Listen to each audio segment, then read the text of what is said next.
Okay, so I want to start with a piece of advice. Refuse to hit a shot until your mind is fully committed and locked in on your target. Simple instructions. Deceptively simple. I mean, it sounds like something a golf pro would say, right? Absolutely. You're on the back nine, you've sliced another one into the trees, and he just sighs and says, lock in. Yeah, exactly. It feels like sports psychology 101, but that's not what this deep dive is about today. No, it's not. And that's what's so interesting. Because when you look at the sources we have in front of us, that sentence, it's not really about golf at all. It's more like a skeleton key. A skeleton key for what? I mean, usually when I hear lock in, I'm thinking focus. Noise canceling headphones, productivity apps. It's deeper than that. It's a skeleton key for, well, a whole philosophy of action. Hmm. It ends up explaining everything from how we judge people to how we find a mentor, even how we just, handle the chaos of everyday life. And that's the thing I wanted to get into, because the modern world, it rewards busyness over intention. It rewards reaction over real commitment. Hmm. I feel it all the time, this pressure to just do something, anything. Because if you wait, if you pause, it feels like you're failing. That's the default state. You take the shot, whether it's sending an email you're not sure about or making a snap judgment about someone. Yeah. You do it before you're actually ready. We're basically just flailing with confidence. That's a terrifyingly accurate way to put it, yeah.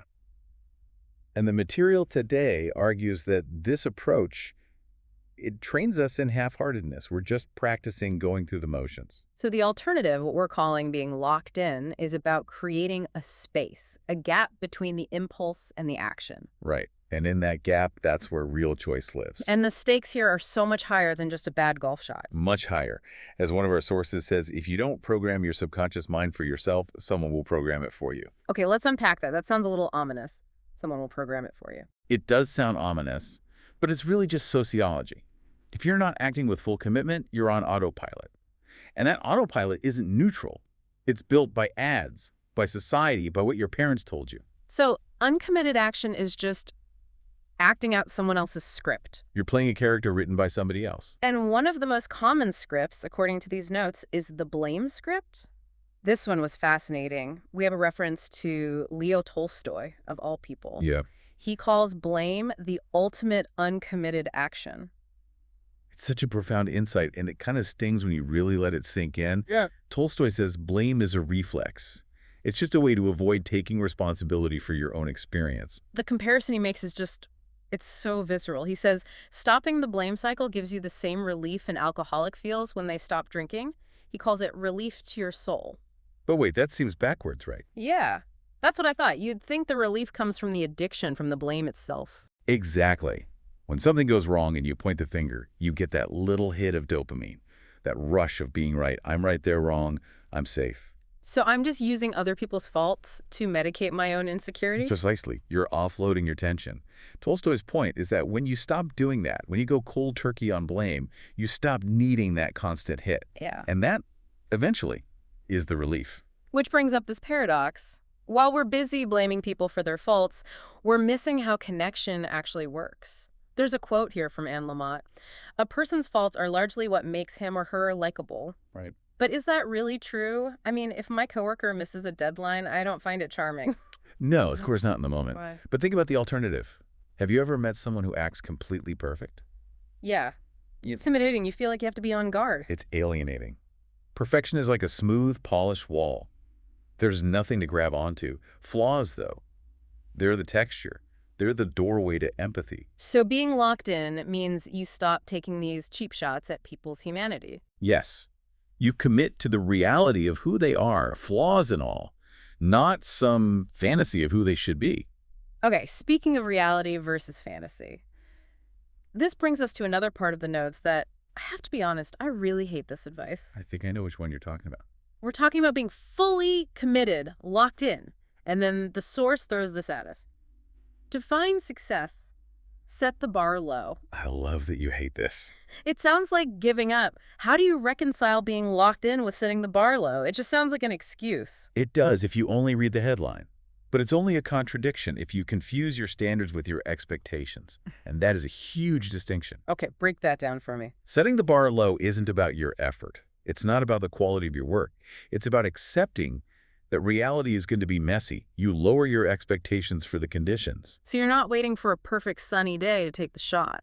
Never. If you wait for perfect conditions, you'll never act. That's the trap of the perfectionist. The locked-in mindset says, the conditions are a mess, the bar for the environment is low, but my commitment to this action right now is absolute. So I expect this project to hit a dozen snags, but I am going to be excellent in my part of it. That's it exactly. Today will not be perfect and nobody's going to get out of your way. Once you accept that, you're free. Oh. Which leads to that great Greg Harden quote in the notes. Oh yeah, stop trying to be Peter Perfect. Instead, have so much fun you piss everybody off. It's the best definition of a flow state I've ever heard. Peter Perfect is rigid. Yeah. He's scared. He's protecting an image. But when you're just absorbed, like a kid playing, you are fully locked in. And that totally changes how you take feedback. Peter Perfect can't handle criticism. Not at all. It feels like an attack on his identity. But if you're locked in on growth, not image, then praise makes you feel good, but critique makes you better. You actually want the critique. It shifts the question from how do I look to did I hit the target? That's a whole game. I want to shift now to how this applies to change. We have that quote from Socrates. The secret of change is to focus all of your energy not on fighting the old, but on building the new. It's a classic. But think about how hard that is. Fighting the old feels productive. Complaining about the old system, the old boss, it feels like work. But it's what our notes call taking shots at shadows. Exactly. You're still letting the thing you hate control your attention. You can't just ignore the old. And that's what Peter Drucker comes in, adding a very practical layer to this. Drucker is so good here. He says if you want to build something new, your foundations have to be extra strong. You can't just cause chaos. And he has this one question that forces commitment. Who needs to be informed of this? It sounds so simple, almost like boring admin work. Right, like just seizing more people on an email. But think about what it forces you to do. It forces you to see that your actions exist in a web of relationships. You are not acting alone. It reminds me of the basketball analogy from John Wood in the notes. It takes 10 hands to make a basket. Yes, the person who scores gets the highlight reel, but 4 other people put them in that position. If you're obsessed with who gets the credit, who gets the applause? You're not locked in on the game. You're locked in on your ego. And the quote is, it's amazing how much we can accomplish when we don't care who gets the credit. That is the ultimate test. Are you here for the cause or the applause? That, the cause versus the applause, is a perfect segue to a story from the source material that I loved it. It's about V.S. Ramachandran, the neuroscientist. A beautiful example of what you could call the apprenticeship of attention. So Ramachandran is a young student. He reads Richard Gregory's book, Eye and Brain, and he gets inspired. But he doesn't just read it. He starts doing his own experiments. He's engaging. Then he's at Cambridge, feeling a bit lonely, and Gregory comes to give a lecture. And this lecture, it's not some dry, stuffy thing. Not at all. Gregory's a showman. He's theatrical, doing demos, cracking jokes. And Ramachandran is in the audience thinking, this is what science should be. It was about play. So here's the locked-in moment.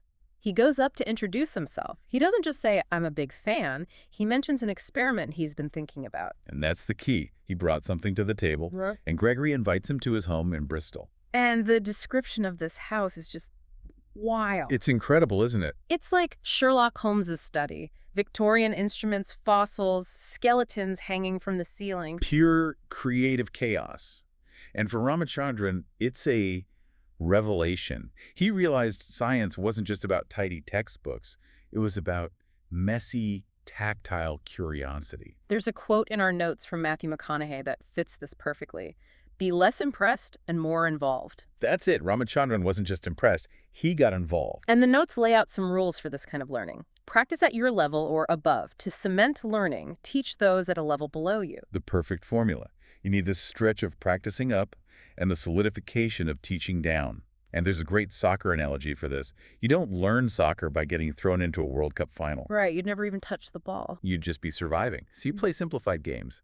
Smaller teams, smaller fields. So you can actually get touches on the ball. You can lock in on the mechanics. You have to simplify the context so you can focus on the commitment. Yeah. And the biggest takeaway for me from all this was, to be understood completely, it must be experienced. You can't just listen to a deep dive about being locked in. You have to feel it. You have to stand over the shot. Which brings us to this last big section, the spiritual arithmetic. Now, I have to be the skeptic here for a moment. This is where things can sometimes get a little... Ooh. I get that. But let's look at what it's actually saying. It starts with, act as if we already have. Come on. That sounds like fake it till you make it. It sounds like that, but I'd argue it's actually more like behavioral economics. It's about operating from sufficiency, not from scarcity. Explain that. If you walk into a negotiation feeling like you need this to work or you're doomed, you're desperate, you make bad decisions. Okay, that makes sense. But if you act as if you have, if you operate from a place of sufficiency, you're calm. You can see the whole board. The quote, one with God as a majority, is religious language. But you can think of it just as feeling supported, having backup. Then there's faith without work is dead. That's the counterbalance. You can't just sit on the couch and manifest. You have to work. But the instruction here is so tough. It says we must be willing to remain in the dark until one can see in the dark. That sounds terrifying. It is terrifying. It means walking forward when you can't see the destination. That is the ultimate committed action. You trust the target, not the guarantee. And there's an economic piece to this. Spend fearlessly with wisdom. It all connects back to scarcity. If you're locked in, you aren't hoarding your energy or your money out of fear. You invest them in what you care about. And finally, if you wish to be rich, you must be orderly. And order here isn't just a tidy desk. Order is the natural result of alignment. Disorder is what happens when you're scattering your energy everywhere. When you lock in on a target, everything else just falls away. It's like packing a suitcase. If you know you're going to Hawaii, it's easy. Swimsuit, shorts. If you don't know where you're going, you throw in a parka and a tuxedo, and it's a mess. That's a perfect analogy. The mess comes from the indecision. So to wrap this all up, I want to come back to that final image from the source material, the parable of the two wolves. The classic. Inside you, two wolves are fighting. One good, one bad. Which one wins? The one you feed. And the argument here is that every action we take is food. Right. So when I blame someone for a project failing, You're feeding the wolf of separation, the wolf of victimhood. and when I wait for the perfect conditions, You feed the wolf of mediocrity. but when we refuse to act until we're truly locked in, We feed the wolf of integrity, the wolf of presence. there's a beautiful metric for this in the notes. You can measure the love you bring to each day by the joy you experience in each moment.